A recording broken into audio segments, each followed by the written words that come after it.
Stocks sold off once again here today with the S&P 500 down over 1%. That was the third straight day of sell-off for the market. We now have strongly bearish postures on the NASDAQ composite and the Dow Jones Industrial Average. Today we saw that even oil got caught up in the selling, with oil down over 4%. That carried through to a number of the other risk-on types of assets getting hit pretty hard here today. In fact, only about 13% of the stocks in the S&P 500 managed to close in the green. So it was a pretty broad-based sell-off here today.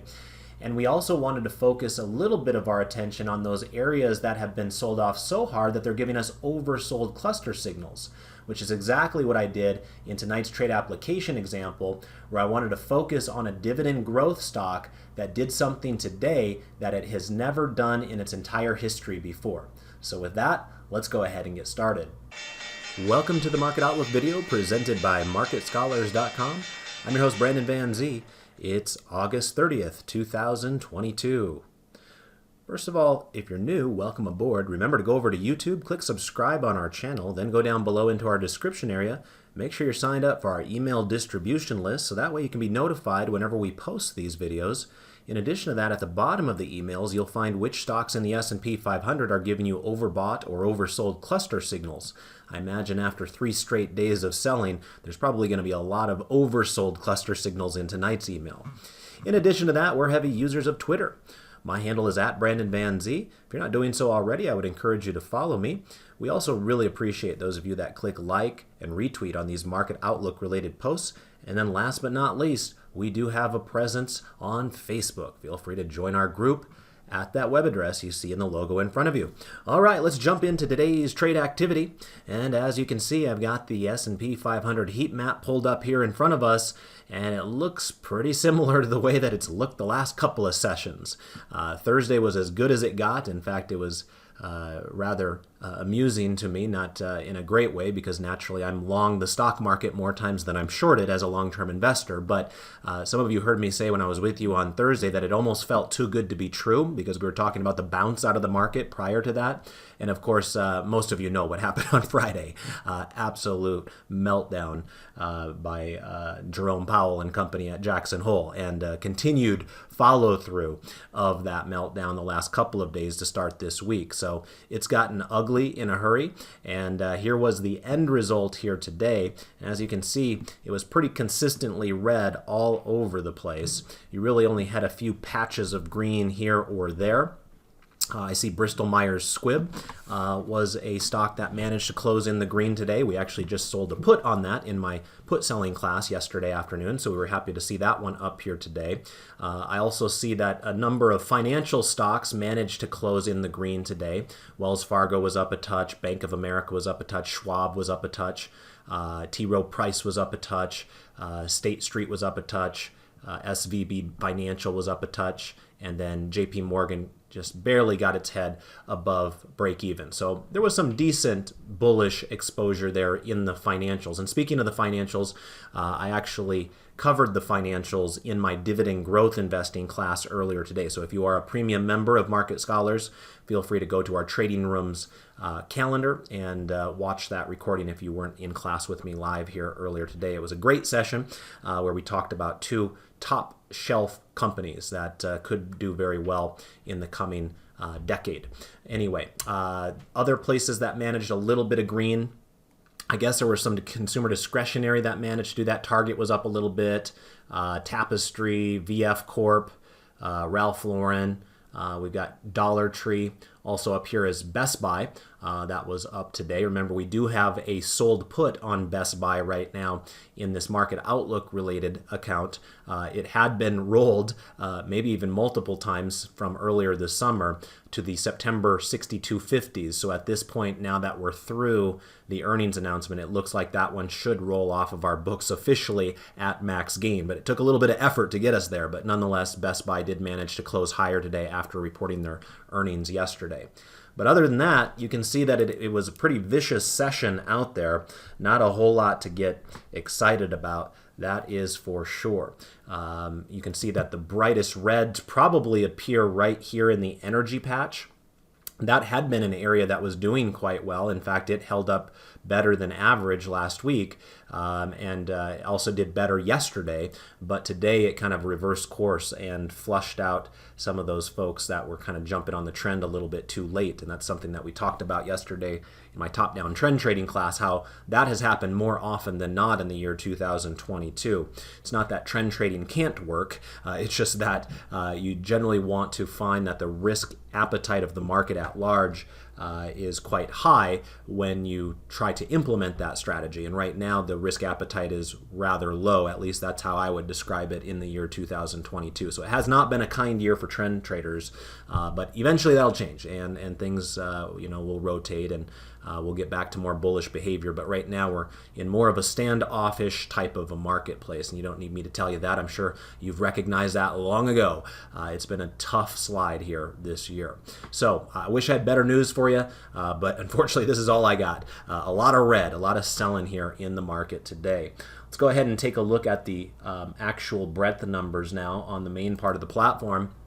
And as you can see, when I pull up the S&P 500 on the Visualize tab, that only 68 stocks in the S&P 500 managed to close in the green today. So that means that was only 13% of the components in that broad index closing in the green, all others closing in the red. So very, very difficult day to say the least. Now the end result in terms of the percentage decline was not necessarily a disastrous scenario.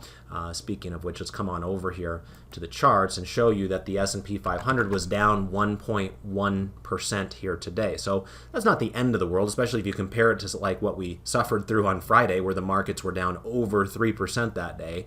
But it was definitely tilted towards the bears today. Even if it wasn't an aggressive sell-off, when you have a day when only 13% of the companies close in the green, that is pretty overwhelmingly bearish. So I don't know if it tells the whole story necessarily that the market was only down 1.1%. It probably felt worse depending upon how your portfolio was set up. The other thing that comes to mind when I'm bringing this up here, this is chart 6D, by the way, for those of you who are premium members and following along at home. If you're not a premium member, of course, we'd invite you to become one. And of course, we'll probably end up having a Black Friday sale, as we always do, here in a couple of months. So start tucking that away in the back of your mind if that's something that is of interest to you. But anyway, this chart 6D I like to bring up when we have the S&P 500 either up or down 1%. It kind of gives us a different visual of an understanding as to whether markets have been more calm or more volatile at any given moment in time. This is a 1 year, 1 day look back period here. And as you can see, the red line here today, or the red bar, crossed below this blue horizontal line. And as you can see in this label, it says that the blue line is a 1% price move. So when the blue line is below the black line, that's a negative 1% move. When the blue line is above the black line, that's a positive 1% move. Anyway, you can see we've had a few more of those greater sell-off sessions here in the last, let's call it, week and a half or so. But oddly enough, they've all occurred on days when I do not do the market outlook video. They've all been on days when David is scheduled to do it.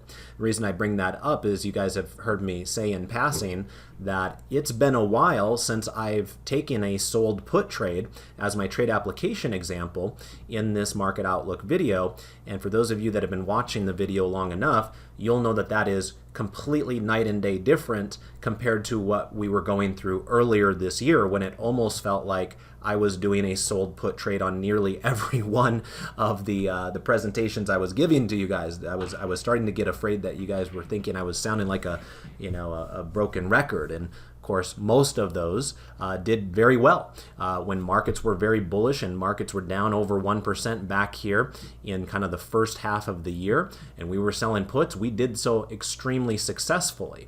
But you'll notice as you kind of advance your eyes off to the right hand side here, how we haven't had, there was this stretch of time right here where I'm kind of trying to circle with my mouse, where it was pretty bleak. There weren't that many aggressive sell-off days. We had a lot of them back here in the middle of June and then before June, but after the middle of June, up until, of course, the last 3 days, we had a little bit of a kind of a calm period there. And so I actually went back and looked, and it had been over 1 month since the market was down 1% on a day that I was scheduled to do the market outlook video. I usually do it on Tuesdays and Thursdays. And that day was on July 26th, so I guess that would have been, was it that one? Yeah, that one right there. And we sold puts on, I think it was Scott's Miracle-Gro that day. And that stock has continued to go down, but it has not yet breached our strike. And so that one will likely roll off of our books here with the September contracts alongside the rolled Best Buy ones here in just a couple of weeks. So, point being, you can probably imagine what tonight's trade application example is going to be. Some of you who are premium members already know, since I've already sent out the telegram. But I've been kind of itching to do a sold put trade again. It is one of my favorite trades out there. It is definitely my favorite options trade out there, and one that I've been kind of sorely missing for this market outlook presentation's purposes. So today we'll kind of get back in the rhythm of selling some puts again. So stay tuned to the end of the video when I explain that one. But today was a 1% down day, and it followed two other sell-off days. Of course, the biggest portion of that sell-off happened all in one day on Friday, but it has not felt that good to see the markets continue to sell off in the two following days after that, because it kind of gives you the impression that once again the bears have taken control of this market. Let's go ahead and now take a look here at, oh, and by the way, the VIX basically ended right at about 26 here today.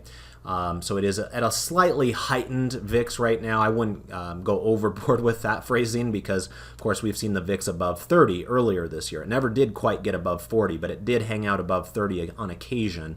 But I do want to also point out that 26 is considered pretty aggressive compared to where we were at just a week and a half ago, where there were several days where we actually closed below 20. So there has been some heightened fear that's entering into the system here all of a sudden as well. And remember, when volatility goes up, all else being equal, when you're doing things like selling puts or other credit spreads and things like that, you're getting slightly more bang for your buck, as opposed to when you're trying to implement those strategies when the market is up, which is the exact reason I have not been presenting the sold put ideas to you, because I'm not getting that extra bang for my buck when the markets were going higher and volatility was low. But now that the market is selling off and volatility is going back up, it puts you back in the driver's seat for doing things like selling puts.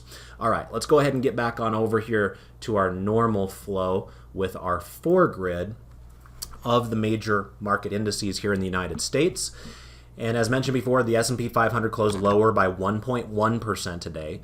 The Dow Jones was today's leader, relative leader at least. It was only down 0.96% today, so it was the only index that did not go down more than 1%.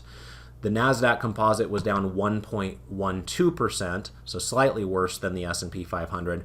And then the Russell 2000 was the worst out of all four of these. It was down 1.45% today. As we look at how that impacted the posture setting mechanism of the market forecast technical indicator, you can see that we remain in bearish territory on all four of these charts. Remember, that has been the case since going back here to August 24th.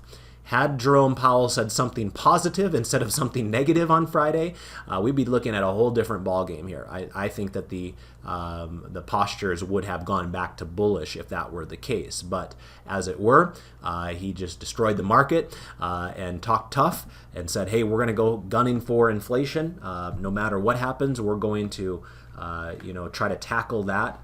No matter what the casualties will be, even if that includes the stock market. So I guess he's saying you've been warned.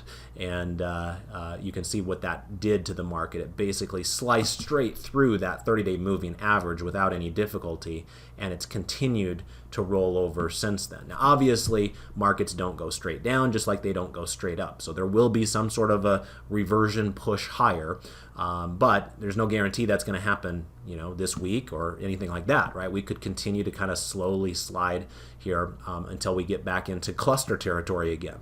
It's been a while since we talked about those clusters, but as a reminder, back here on the June 17th, we had an oversold cluster signal on the S&P 500, and that was that did call the low. so far this year. Got to be careful there because it's entirely possible that we breach that low by the end of the year. But so far the low of the year was on the day that we got the oversold cluster signal. So on that day you had more confidence that there would be a reversion to the mean type of a move.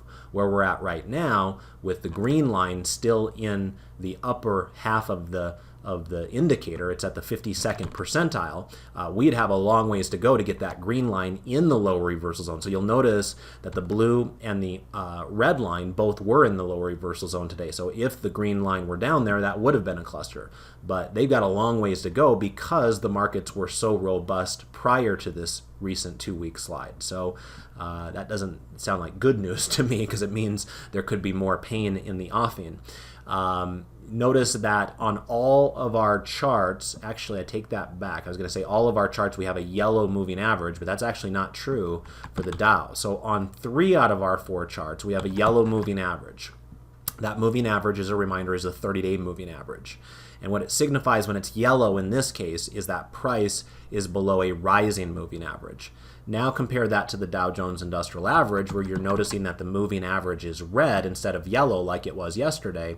And what that signifies in this case is price is now below a falling moving average. So there's been enough damage done to the Dow where it's actually started to pull the 30-day moving average down with it already, which probably means these other indices aren't that far behind. So if we do have continued selling into the holiday weekend, remember, we've got Labor Day here in the United States coming up on Monday, so no trading that day.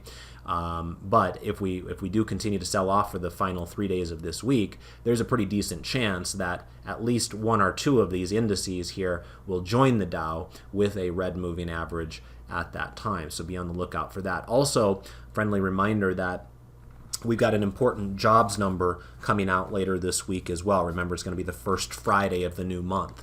And so that could have the potential of roiling markets if markets don't like what they're seeing.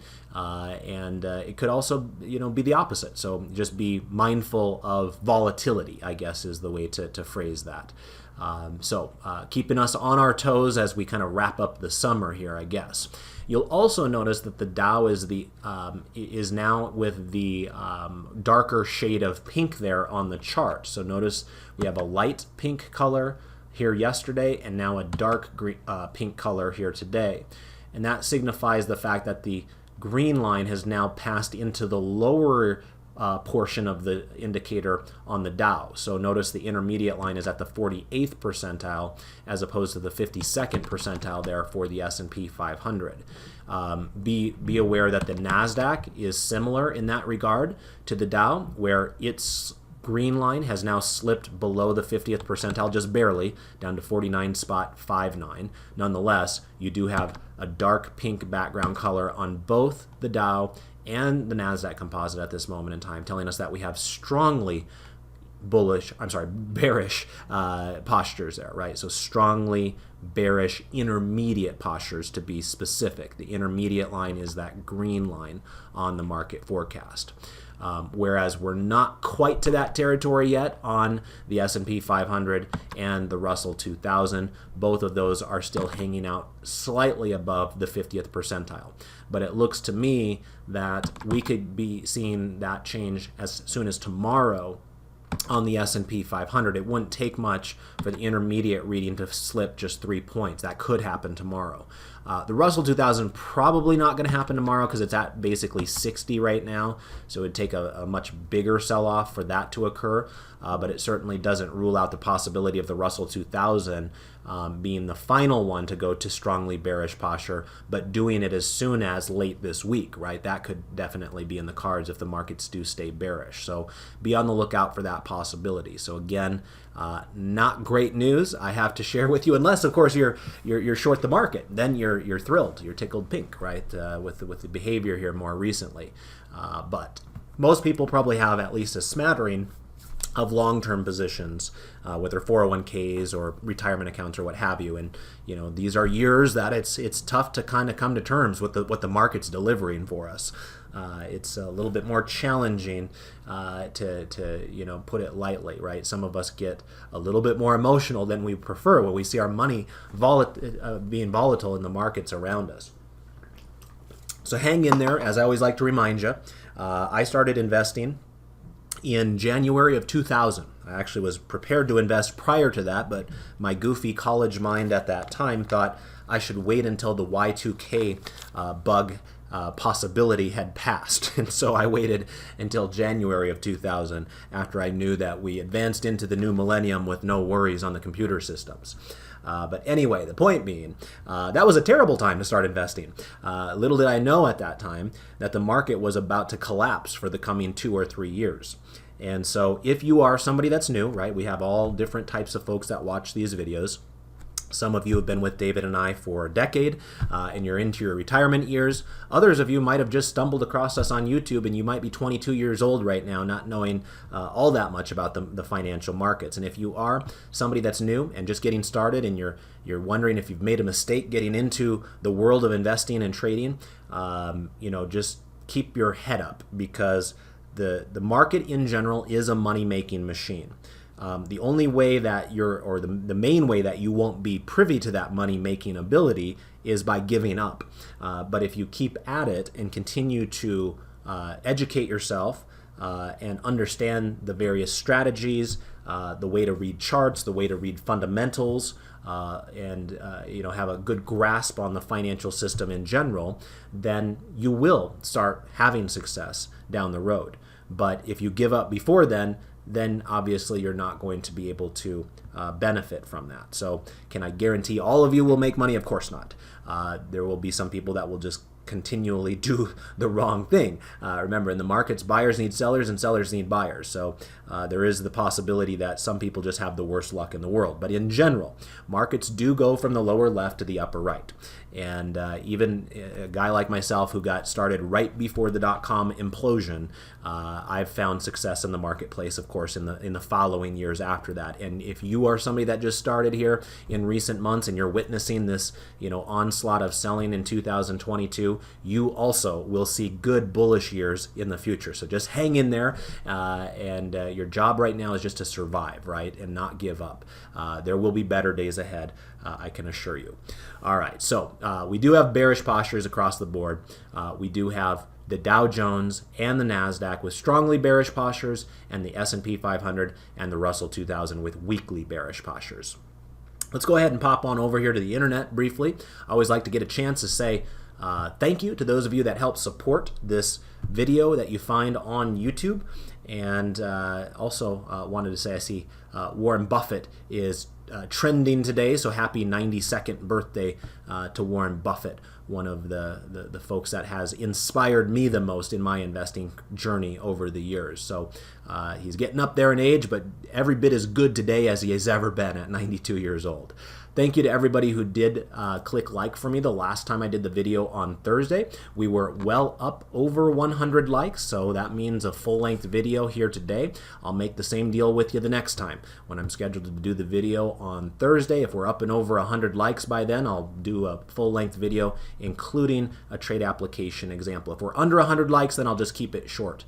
So I'll let you guys decide collectively what you would prefer there. But some quick shout outs. Thank you to Trunk. Thank you to Financial Freedom Sage. Thank you to Tammy, Prickly Trader, Sheila, Adrian, Brandon, Nick, Asaf, Jim, Tom, HR, Richie, Mark, Affiliate, King, James, DKK, Damon, Jerry, John, Andres, Vodacon, Valerie, Janet, Phil, Kirk, Ayakipa. Too many to go through. There's Ron and there's Ken. Too many to go through all of them, but I always like to give some shout outs there just to help you know that it does make a difference to me, and I appreciate that. Thank you to those of you that help support this. It helps us justify the amount of time that it takes to make these free videos every single day. So if you want us to continue to do those for you, that's one easy way to say thank you to us. So thank you once again. We really appreciate your support. Also, let's have a little chat here about the sector selector. A reminder that this gets updated on Friday nights, and so it is a little bit stale by the time I do this video here on on Tuesday afternoon. Remember, the reason I make this graphic is for my Monday morning top-down trend trading class, but then I usually bring it up here in the Tuesday Market Outlook video as well. So if you're a premium member, obviously you have access to it immediately when it's posted. In fact, we have a Thinkorswim chart that will show you the sector selector in real time every single day. So that way you don't even have to wait until I display it on the website on Friday night. And if you're looking for that and you're a premium member, it's chart 1E as an elephant, if you've gone through our uploading process of our shared links. Anyway, you can see as of Friday, energy did make its way back to the #1 slot. Now, this is the first time energy has been at the top of the sector selector since back here in mid-June. At that time, they were on a multi-month reign at the top. In fact, they were basically living up there because nobody could dethrone them for months and months and months. Eventually, that happened. Right? And that's going to always be the case. Eventually, something else will replace the top, and eventually something else will replace the bottom. It's the nature of things. So, we didn't know whether that was the end of the move for energy or whether they just needed to give up the ghost for just a little bit of time. We now see that energy has come roaring back. So folks who took that risk, that gamble of buying some of those oil stocks when they went on sale here a month ago, probably are happy about it. Mostly today. Now, I say that somewhat loosely because energy actually struggled today itself, but up until today, energy stocks had been roaring back nicely. And so energy's back up at the top. Whether they stay there this upcoming Friday remains to be seen. It is entirely possible they sell off enough this week where they get replaced up at the top after just 1 week. But who they replaced last week was utilities. One thing about utilities that I think is kind of fascinating is that utilities' worst positioning in the last 3 months has been 4th place. And that was right here on July 22nd. And so you can see that they were in 4th place there. You kind of have to track the yellow ball backwards, basically. And so they were in the 4th place position that week, and tech was at in the top slot. Consumer staples were 2nd, healthcare was 3rd, and then utilities were 4th. So that was their worst appearance. And then last week was their best appearance at #1, which means that other than those 2 random weeks, all of the other rankings for the last 3 months, they've either been #2 or #3. So they've been the epitome of stability during this entire market move, which included a big down move for the most part, back in June, and then also in the midst of a big rebound that we've had since basically in the midst of July up until the most recent sell-off, of course. So utilities have been a rare bright spot, regardless of whether the market is weak or strong. And they've done a good job on a relative basis hanging in there with the best of them. Consumer staples did make their way back up to #3 this week, and remember, that's not a great thing. I kind of brought that up with you guys last week as well when we reviewed this, but remember, when utilities and consumer staples are up there near the top, those are very defensive sectors. And it usually is not a great sign for the risk appetite of the market at large when those are the leadership groups of the market. What you really want, if you want a robust bullish market out there, is you want technology, discretionary, and communication services leading the way. And right now, that's just simply not happening. So we're still stuck in kind of no man's land here. And while the market's made a good attempt at a rally in the month of July, we can see that unraveling before our eyes here as we head into the fall. All right, and by the way, communication services is dead last at the 11th slot for the 4th out of the last 5 weeks. Pointing that out specifically because it will come back up again a little bit later when we talk about our trade application example in tonight's video, so put a pin in that. Let's go ahead and pop back on over to the main part of the platform now, and let's do some 12 grid analysis. Starting with chart 5A. This is our asset class 12 grid. And the background colors will tell us whether we have a bullish or bearish intermediate posture on the market forecast technical indicator. And if the background colors are pink, that means they're bearish. If the background colors are green, that means they're bullish. And we're now back to that kind of set of circumstances that we dealt with so often earlier this year, that was not a good set of circumstances, and that is our bottom two corners are the ones that are in the green background color. And that's not necessarily a great thing for the risk appetite of the stock market at large. So let's talk about it. The 10-year Treasury yield is the one in the lower right-hand corner. And so you can kind of think about that as, what are interest rates doing? Well, in this case, you can see interest rates have been climbing here pretty steadily since bottoming out back here at the end of July. We had these two oversold cluster signals. So let me right-click and maximize the chart and show you that we had these two oversold cluster signals when you had the blue, the red, and the green lines in the lower reversal zone on the same day. So naturally that led to some sort of a snapback rally. And when it got back to that falling moving average, right around there, I start to get a little bit hesitant, in terms of whether that can continue. I want to see how does it handle itself around there. And you can see for the next couple of days, it actually kind of rejected that moving average. So it didn't look like the yield environment or the interest rate environment could manage more bullishness. But after a couple of days of thinking about it, it was able to blast through there, and then it's been up in a way ever since then. So this is another good example of where, when you're looking for those oversold conditions, you probably have your own approaches. Obviously, there's hundreds of technical indicators out there to help you with that. But I hope most of you, especially those of you that are premium members that have access to these charts where it's so easy to identify those cluster signals, I hope you're using that as part of your kind of background theory as to why you might be taking a counter trend type of a trade. And we'll talk about that in my trade application example, because that will serve a role in tonight's example as well. But here's a good classic example of that, where things had gotten too oversold to the downside, plotting those clusters, reversion to the mean back to the upside. So we remain with a strongly bullish posture. Today the yield environment didn't actually change. It was break even, but because we had such an aggressive move in the last few weeks, it remains with a strongly bullish intermediate posture. That intermediate reading is in the upper reversal zone above 80. It's at 90, and it is falling, but because you give it leeway above 80, we're still willing to give it the benefit of the doubt and call it strongly bullish at this moment. Also notice that it does have a green 30-day moving average, which is telling us that price is above a rising 30-day moving average in this case. Over here now to the US dollar, and you can see it also has that dark green background color. It was also basically flat today. Technically it was down by 1 penny today, but let's just call that flat.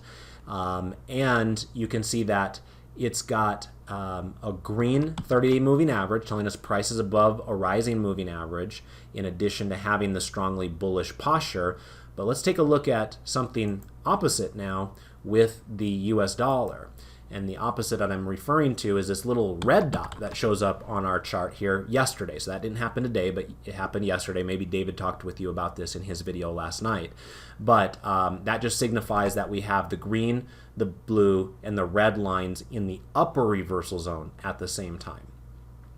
Now, if you're going to ask me point blank, what signals do you trust more, the oversold green dots or the overbought red dots, in terms of playing it the opposite direction as a reversion to the mean?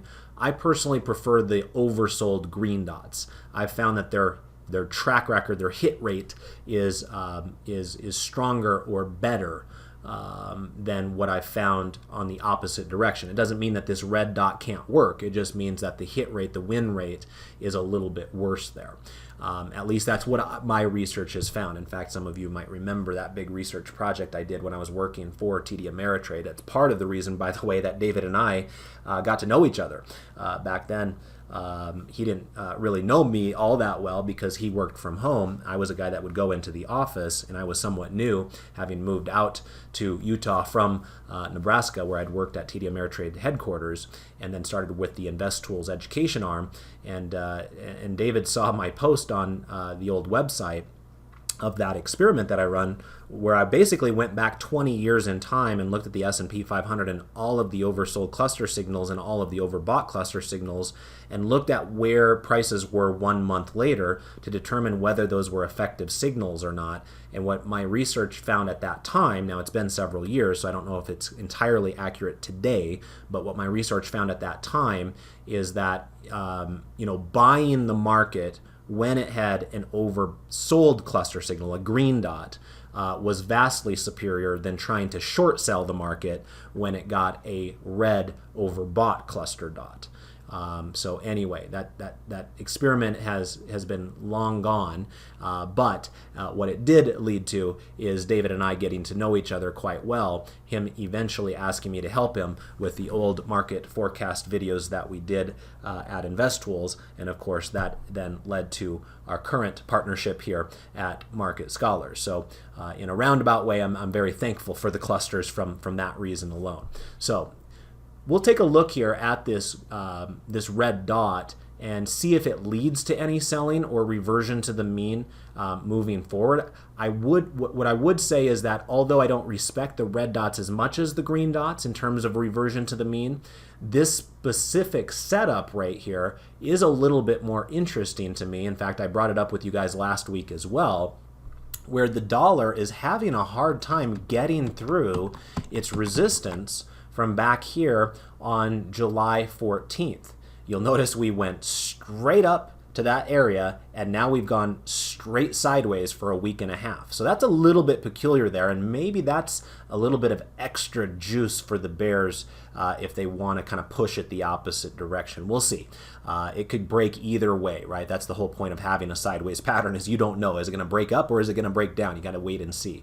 But teaming up the possible double top on the dollar with an overbought cluster signal at least opens up that possibility of some selling pressure on the dollar moving forward. And remember what I mentioned to you guys last week and several times, of course, over the months and years, which is I prefer when the dollar is weak as an investor in stocks. I think it's a lot easier to make money as an investor in stocks if the dollar is weak. And so I would welcome that if that were to unfold. But I also recognize that the market conditions we find ourselves in right now are not particularly attractive. There's been more of a bearish tilt than a bullish tilt. And one of the kind of safe haven assets out there is the US dollar. And so it could very well continue to get a bid just because people don't want to take risk elsewhere. So we got to keep our eye on that, but let's at least put that possibility into the ether that maybe the US dollar can stall out here for a bit of time now that we've got an overbought cluster signal and you've got basically a double top that's still in play at this moment in time. Unfortunately, all the other charts here are pink, and that's telling us that they are more of the bearish posture. Some of them are more aggressively bearish, some of them just kind of starting to stumble a little bit. I would say that oil is kind of in that latter camp where it's just starting to stumble, where you've got that light pink background color. Oil did struggle mightily today, but because it's done so well in the last couple of weeks, it hasn't put a big dent into its chart quite yet. But it was down 4% today, and that's part of the reason we saw those energy stocks taking such a tumble here on the heat map earlier. But you can see that with that 4% sell-off in oil, we now are back to the weekly bearish intermediate posture. You can also see that we're basically sitting right atop that falling 30-day moving average at this exact moment in time. So as soon as tomorrow, if oil sells off again tomorrow, that moving average is likely to go back to red. If oil bounces, then that's obviously not going to happen. So tomorrow will be an important day from that perspective for oil, so let's keep our eyes on that. Gold all of a sudden has been quite disappointing, right? There was some hope, and it seems like gold is doing its best just to to rip your heart out, so to speak, because there's times over the months and the years where it's like, yeah, you want to give it the benefit of the doubt. It's finally going to start waking up. And then you fast forward a couple of weeks and then it's just right back to the same old doldrums once again. So we had kind of one of those moments here with gold recently where you had all those oversold cluster signals lining up day after day after day. Finally got that really nice reversion to the mean move. And you got well past the moving average, which gives you a little bit more hope that there's enough juice to kind of reverse the trend. But as you can now see, that just simply was not in the cards. Gold has been subject to intense selling here for the last couple of weeks. Now we're well below that moving average once again. Part of the reason gold has struggled is likely because the dollar has been so strong. All else being equal, because gold is priced in dollars, if the dollar is strong, gold prices are down and vice versa. So gold is another kind of no touch once again. It's kind of broken back down into its downtrend once again. When we're looking at some of these other asset classes, you can see that Bitcoin was down pretty significantly over the last week plus. Once again, remember, it is a risk-oriented asset, so that should not come as a surprise given what we've seen in the stock market here recently. But pointing it out specifically today because you did get an oversold cluster signal on Bitcoin today. It ended just a hair below 20,000. But the other thing I would say about that oversold cluster signal is I personally wouldn't trust it as much as I trust the oversold cluster signal on something like the S&P 500 or something that is a little bit more liquid and trustworthy, right? Bitcoin is still a new asset, and I know some people love it, some people hate it. I'm not here to judge either way, but I am just here to say simply that its chart reminds me more of the boy who cried wolf as opposed to something that's been around for decades and decades and decades like the S&P 500. What I mean by that is you can see that Bitcoin had tons and tons of oversold cluster signals. Eventually it worked, but it required like 10 of them before the reversion eventually happened. So just because we got one all of a sudden right now doesn't necessarily mean that tomorrow Bitcoin starts rallying. It could, but that's not my assumption right out of the gate, the way that it might be for something like the S&P 500, where you can see on this entire 3-month chart, you had one and only one oversold cluster signal. And that did lead to a successful reversion to the mean type of a move there. So pointing it out because it does exist, but whether you read a lot into that, I'll let you decide for yourself on Bitcoin because it is such a more speculative asset class. When it comes to some of these other charts up here, also wanted to point out that EEM has really struggled for the last 3 days, and that's been another disappointment. Remember when I was with you on Thursday, I was talking about how EEM had a really impressive day that day. We've had 3 straight sell-off days for EEM, just like we have in the United States, but this one's been even more aggressive, right? The EEM was down 1.18% today. And it was, had a bearish engulfing candle here on Friday and a follow-through day yesterday. So we're back to a red moving average on EEM, which we don't have in the United States. We're back to a strongly bearish posture on EEM, which we don't have on the United States. So, it's a more volatile experience without a doubt when you're dealing with the emerging markets. And if you didn't believe me before the last week, you certainly do now because it went from looking really good to really bad in basically 4 days, right? So markets come at you quick these days, it feels like. Also, should point out that EFA, which represents the developed foreign stocks, and also preferred stocks now have red moving averages, telling us that price is below their falling moving average. So it joins long-term treasuries, foreign bonds, even high-yield bonds join them today as well. And then Bitcoin's been kind of in that mode here for the last 3 days. So, it's been an interesting 4 days to say the least, where charts went from being relatively good-looking to being awful and looking like they're spilling over within the blink of an eye. And I'm sure that's how the sectors will look, but let's just verify it here when we look at chart 5C. And as you can see, we have just one green chart on the board, and that is XLE, Energy. Now, Energy was the day's worst performer. It was down 3.39%, but because it had rallied so furiously here in the last, call it 2 or 3 weeks, you give it a little bit of flexibility when you have a big down day because you're basically just offsetting some of the above average up days that it had to lead us in that direction. You will see that we had that overbought cluster signal there, by the way, on Energy, so perhaps today is starting to kind of correct for that to a degree. We'll see if it leads to more selling or not, but right now it was a pretty difficult day there for Energy with oil prices themselves down 4% and then the energy stocks down about 3.39%. So that's our only remaining bullish intermediate posture on the board. All of the other charts are pink.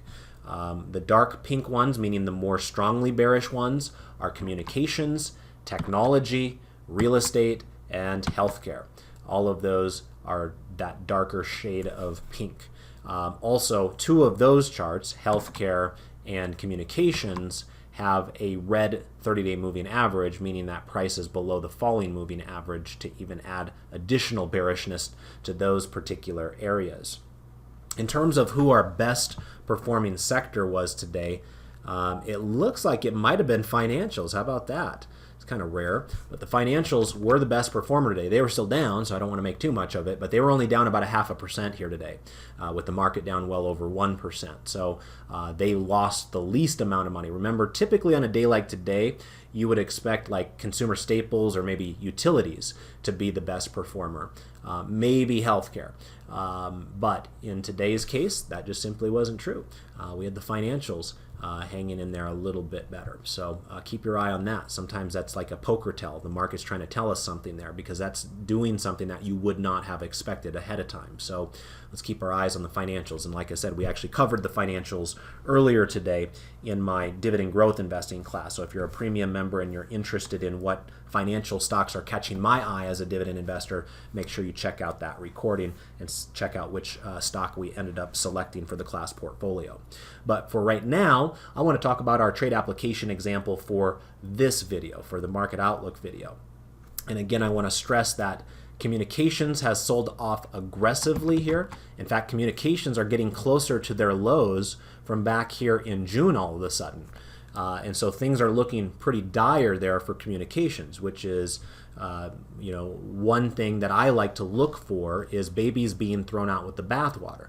Now, it's true, many communication stocks probably deserve to be going down at a rapid rate because communications is where you're going to find a lot of the internet companies. And many of those internet companies are not profitable enterprises, and they're probably junkier companies to begin with. But as many of you know, typically when I do sold put trades, I like to look for dividend growth stocks. And so let me bring up chart 2A to start this conversation and pull up ticker symbol CMCSA. Now, for those of you who follow me on Twitter, you might have guessed that this was going to be my trade application example tonight. I won't always do that, but every so often, if something's catching my eye during the day enough that I actually want to post about it on Twitter, then there's a decent chance that I'll actually be looking for a trade application example for that later on in the day if I'm scheduled to do the market outlook video. So some of you might have saw my tweet. Let me go back to my profile here and I'll show you what I'm talking about. Where was it? Right here, where I said Comcast just touched $36. That happened this morning. And in doing so, its dividend yield touched 3% for the first time in history. And I showed you this graph here on Twitter that shows you this purple line up here is basically at 2.99667. So it was a little bit above 66 when I took the screenshot, or 36 when I took the screenshot. But the point is, when Comcast stock price is at $36 and below, it has a dividend yield of 3% or higher. And as you can see from this graphic that takes us back over 10 years, this is the first time that Comcast has ever hit a 3% dividend yield. Now, this is only a 10-year chart, but even before this 10 years, that was also the case. So today was a somewhat unique day in history. This is literally the first time in history that Comcast has offered a 3% dividend yield for its shareholders. Now, Comcast is not a dividend aristocrat company, so I don't want to kind of overdo or go overboard with my enthusiasm here. It's not like a Coca-Cola or some big company like that, but it does have a longer history of raising the dividend. I think it's something like 15 years in a row or something along those lines. This particular area right here, pay no attention to that just because the stock split took place. And for some strange reason, Thinkorswim on their charts goes back and adjusts the price candles appropriately after a stock split, but they do not go back and actually adjust the fundamental metrics like earnings per share or dividends per share. So they should really be doing all three of those if they're going to do one of them, but that's neither here nor there. Remember, I don't work for them, so they can do whatever they got to do on their end. But it does create a problem when I'm trying to script out things like this, because it makes it look like there was a cut in the dividend, and that's why I put this pink line on the chart here. If you tilt your head, it just says it's a stock split, not a dividend cut, just to make sure everybody's on the same page there. So despite the way that this stair-step chart looks a little funky to you, just be aware that this company does have more than a decade's worth of dividend increases. And as it's crossing down below this faint yellow line right here, you can see up in the label it says the 3% yield level on this stock is $36. It also has this little green dot showing up. And that green dot is a oversold cluster signal using a weekly candle chart. And so remember when we were talking about clusters a moment ago on the 12 grid, I was referring to daily candles there. since this is a longer look back period here on our long-term charts that I use for my dividend growth investing class, then we kind of switch the aggregation period to weekly. You can actually do it for monthly as well if you wanted to. And the further your aggregation period, the less likely an extreme overbought or oversold condition would exist. So there haven't been too many examples of them, but you can see that there were a couple of little green dots that showed up back here on Comcast in April of 2018, and that did represent an area where it was about ready to bounce and bottom, right? It was trading at about 32 bucks at that time, and of course eventually went up to $61 by the time it was all said and done. Fast forward to where we're at right now, you can see that in the last few months it has been plotting a few more of these green dots, but this is the first time that the combination of the stock having a 3% dividend yield and an oversold weekly cluster has happened at the same time. And so I thought it would be an interesting one to conduct a sold put on here today. Now, keep in mind, some of you may decide just to buy this outright as a dividend investment for the long term and just hold the stock and reinvest your dividends and all that good stuff. I can't get away with doing that very often, if ever, in these market outlook videos, because we do them so often that I need my account to constantly be recycling cash because we do so many trades for these videos as the weeks and months roll on. So I can't buy a whole bunch of long-term investments because eventually my paper money account balance would go to zero, right? So that's the only reason I don't do that. I'm a big fan of long-term investing, so I'm just pointing that out because I don't want you to read too much into it. Sometimes you might look at this and say, well, Brandon's doing a sold put, and so that means that he wouldn't be a buyer of the stock right here. That could be the case in some situations, but in this particular case, I do think this is an interesting situation of a stock that has never once in its history had a 3% yield until today. And so for some of you, if you're looking for communication sector exposure in your long-term portfolio, this could be a decent one to kind of set away for the future and just kind of milk it for its dividends as the years come along. Remember, some of those communication stocks can produce some pretty good outcomes. Another thing that I posted on Twitter here just a moment ago was about Verizon. And to show you that tweet, I said 10 years ago, Verizon was a $43 stock. Today, Verizon is a $42 stock.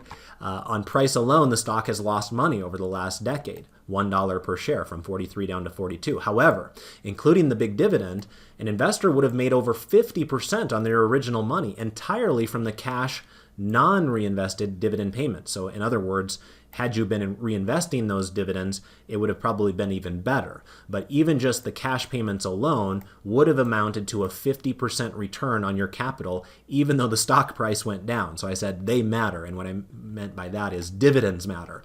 If you look at this chart, you can see what I'm referencing there, where this stock has basically just tracked time sideways over the last 10 years. Yet because of all of these dividend payments you see in these yellow labels right here, that total return was over 50%.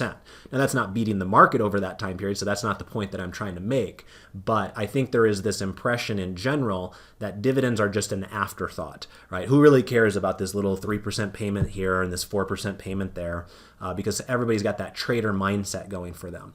But the truth of the matter is, if you're a long-term investor, dividends are said to account for somewhere around about 40% of your total return over the life of your investment. So whether Comcast ends up like Verizon and continues to raise their dividends in the coming 10 years or not, I don't know. But given some of their payout ratios and PE ratios, those are also somewhat attractive at this point. So, if you're willing to kind of roll the dice and take a shot on a communications name, I could think of a lot worse ones than Verizon. So this one might be one that some of you pick up in your long-term portfolio. But what I chose to do for the trade application example here tonight was to sell a put, so that way I could recycle the capital a little bit easier and free up my buying power for future market outlook trade applications. So what I did was I sold the $30 October put. Typically what I do is I go out between 20 and 60 days until expiration, looking for the monthly contracts, which are typically more liquid, and I'm looking for a 1% return on risk. Some of you that want to take on more risk, obviously you can change your metrics there, but the 1% return on risk would have taken us somewhere around about 29 in this case. However, Comcast does not have a 29 put strike price for the month of October, so I had to go with the 30s instead. So I did end up getting slightly more than a 1% return on risk. I think I got filled somewhere close to about 40 cents on a $30 underlying. So anyway, if the stock were to continue to fall down to 30 and I was forced to take ownership of it there through this sold put, the dividend yield would go from a current 3.02% up to 3.6%. And that would make it even more attractive starting yield if that were to unfold. Then again, I don't know if that's going to happen, and so if the stock were to bounce from right here, you'd be far better off just buying the stock outright and benefiting from the upward movement after that. But if it does continue to slide, because obviously this stock has a lot of negative momentum right now, it's entirely possible it does continue to slide. What you're asking yourself is, do you think it will slide all the way down here to $30 per share between now and October expiration, especially knowing that this is now kind of in more value territory where a few more folks like dividend growth investors will be out there trying to scoop up shares now that they're cheap enough to consider. So anyway, that was my trade application example for the night and some of my logic and my thinking behind it. I hope you enjoyed some of those extra charts that I showed you, some of the thought process around looking at an oversold weekly cluster signal, teaming that up with a 3% dividend yield on a company that has, over a decade's worth of dividend increases already under its belt. So if you got value out of tonight's conversation, I ask one simple thing out of you. Please click like for me there on Twitter. If you get up and over 100 like you typically have most of this year, I will plan on doing another full-length video, including another trade application example like the one I just presented for you when I'm scheduled to do it on Thursday. So if you prefer a shorter video where I don't go through a trade application example like this, then don't click like on Twitter. If we're under 100 likes, then I'll just stick to a quick little 15-minute quick hitter video on the indices themselves. So I'll let you guys decide collectively, but whatever you decide, I do thank you for tuning in here for tonight, checking out this content, and I'll wish you all the best of success with your trades and your investments. Goodbye for now.